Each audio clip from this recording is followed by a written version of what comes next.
off to a hot start.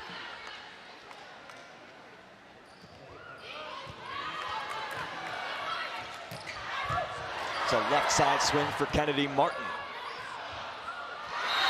That's a little cut shot from Barton to the floor.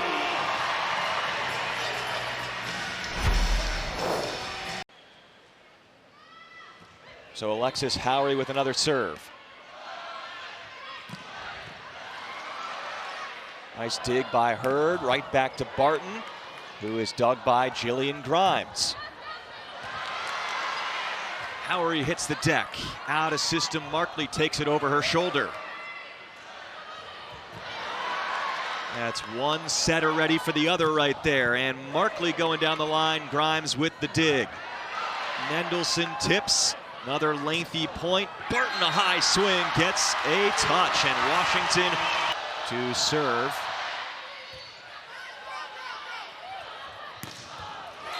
Assertive swing by Kierstyn Barton, the junior from Chandler, Arizona.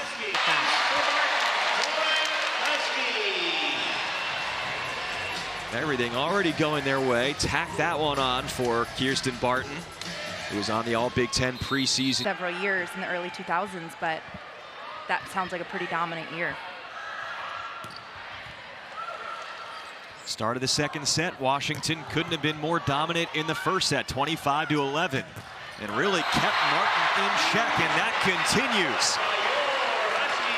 Kennedy Martin, there is pretty much no one better in the... Whose ball that is, or to time it and get that up. Now, is that a little bit of offense by accident there? Nice dig by Hurd. I'm going to ask you a follow-up there. Big point for the Huskies, though, as Barton hits the floor.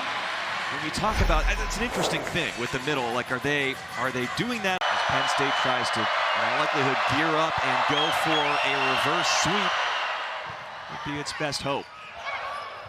Barton was dug by Jocelyn Nathan. Alexis Ewing got put in a tough spot, tight to the net.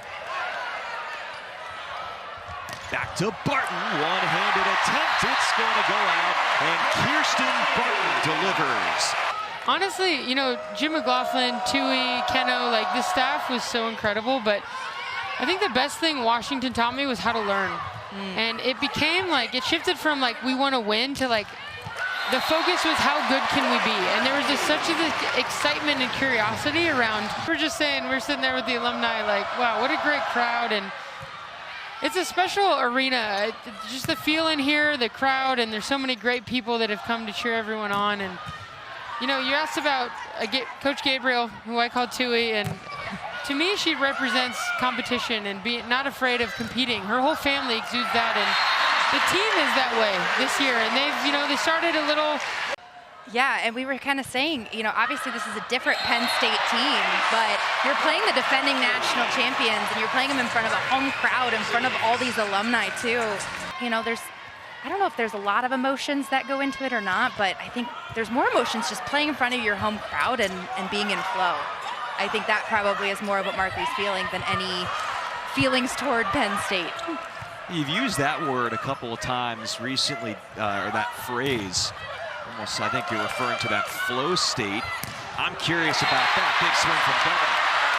Penn State up to 8 aces as a team. Washington at the early edge serving. That has been turned around, along with a lot of other things. Huskies are still out-hitting Penn State 281-125 because of those blowout first couple of sets. And finally, a point for Washington in the fourth. Kierstyn Barton. Washington's done a nice job in out-of-system situations, so they don't need a perfect pass.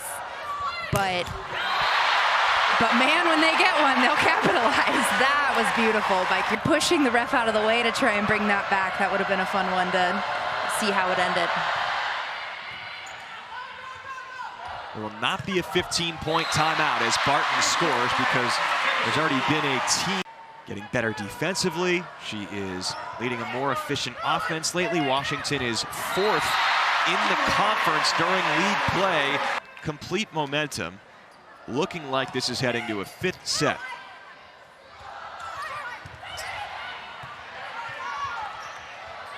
Set, Barton